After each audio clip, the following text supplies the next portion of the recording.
Welcome back to another episode of Sound Pals Go to the Movies. Touly is busy, so I will be reviewing The Batman by myself. So just a fair warning, there's going to be spoilers up ahead, so you've been warned. When the Riddler, a sadistic serial killer, begins murdering key political figures in Gotham, Batman is forced to investigate the city's hidden corruption and question his family involvement. So let's begin with my first pro. Some of the casting was done well. For example, Colin Farrell as the Penguin. Man, did he excel in taking that character higher. And next is John Turturro as Falcone. He made the role his own with the way he was carrying himself, going from his comedic characters in such movies as The Big Lebowski and Transformers to this. It's a nice change of pace for him to show others he can pull it off. Next is Paul Dano as the Riddler. I got a Zodiac Killer and Criminal Minds, the Boston Reaper kind of vibe out of him. He tapped into the bomb making skills like Ted K and other historical serial killers in real life. For example, they could have done the more comic book glasses for the Riddler, but at the end when he was unmasked, we saw that he was wearing glasses just like the Zodiac Killers in his sketch. And also how they just didn't use riddles, but they also used ciphers as clues. That basically made it more like a Zodiac Killer vibe and more of a person that we know in real life, which brought a more sinister idea to this character that we know as a Riddler in comics and in cartoons. Next, the story was great that they started off in year one or maybe years after Batman began. This was a nice change instead of trying to tell us what we already know, how Bruce went from losing his parents to taking up the cowl as Batman, but it did try to play on the facts that the fans alongside Bruce Wayne didn't really know what his parents were involved before, and he started questioning the idea, so that kind of played into the story that we're discovering alongside him, things that we did not know before. I also enjoyed how they included the Arkham Family as one of the establishing families of Gotham. It gives me hope that we might see Talon or even the Court of Owls storyline in the future movies of this Batman trilogy series. Next, the Batman suit and how they made it seem that he was like a character from the Wild Wild West. Well, at least in one scene, I really got that vibe. As he walked towards the enemies, we heard sounds of spurs as he walked, and this gives me the idea, or it brings the image. This image isn't really that far-fetched if you think about it. It would be like a person from the Old West who isn't really a badge carrying authority, and he's not really on the bad side of the law, but he walks that fine line of a hero who rides off into the sunset. But here, instead, he flies away into the darkness of the night, but leaves people with some hope that the city is getting better. With that, I want to add that I like when he went to the Batcave, he took off the cowl, and before this, we saw him put on black eye makeup underneath the mask, and now we see it running down his face because he just got into a fight, which means he does sweat underneath there and it gets messy and the makeup is running down his face. He is putting work into this. He's not just out there in a suit that makes it easy for him to move around. Also, I loved how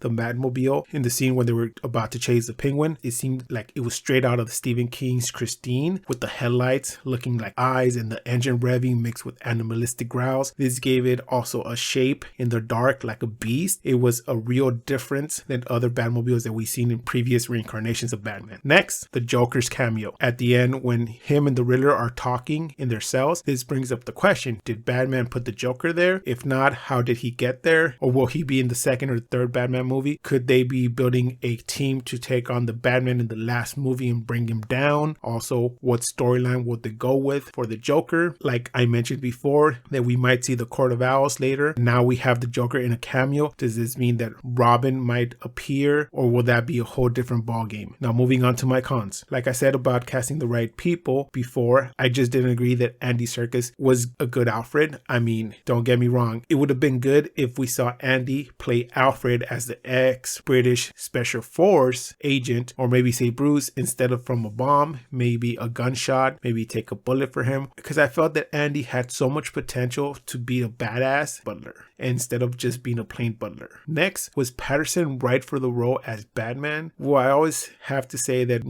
give somebody else a chance and see what they do about the role and how they bring the role to life. But for me, he felt short in some scenes. He was a bit too depressed instead of being more of, like he said, the vengeance and bringing that vengeance out while he put on the mask. To me, it's two different people that I was watching, Batman and Bruce didn't really live up to what I know Bruce Wayne as. characters. Also, Selina was the cat, but there was something missing in her. I can't really pinpoint what it was, but she felt a tiny bit short for me. Next is the story. It was a good starting point without going all the way back to the beginning, but how about show us a little of the Bat failing sometimes, since he's sort of new into this whole vengeance thing. Maybe some of the gadgets misfiring, he has to tamper with them, or even have Alfred using his special ops skills sew him up after a knife battle, or see Bruce being bandaged up due to a bruised rib or something. And also, for those who are not familiar with Falcone, show Bruce go through some archives and have a montage of his criminal record and bring us up to speed, because some people might not know who Falcone is or how far the Falcone reaches and how other mobsters might be involved. Next point was the length of the film. It just seems that every superhero movie nowadays wants the title for the longest movie, but once they do that, the story suffers because they don't take full advantage for the extra time that they're getting, and they just straight away seem to waste it. I mean, maybe during one of the scenes have James Gordon talk to his daughter Barbara, and boom, you introduce Barbara Gordon into the timeline. If you don't have someone who's going to play her just yet, maybe just have an officer say, hey, Lieutenant Gordon, your daughter's on the line, she's asking for you, and have him say, hey, tell her I'll call her back. And then boom, you've established Barbara Gordon in this timeline. Same as for Robin, have a shot of a coming up circus poster somewhere in the scene flying through the air, or maybe somewhere on a wall that says the Flying Graysons, and without showing an actor, boom, you establish Dick Grayson, and now he's part of the timeline. Because I mean, if you were able to go as far as having a Shakespeare bust and homage to the 1966 Batman series, you can easily put in some name anywhere in the movie without much effort and make fans really excited for the future Batman movies, just like you did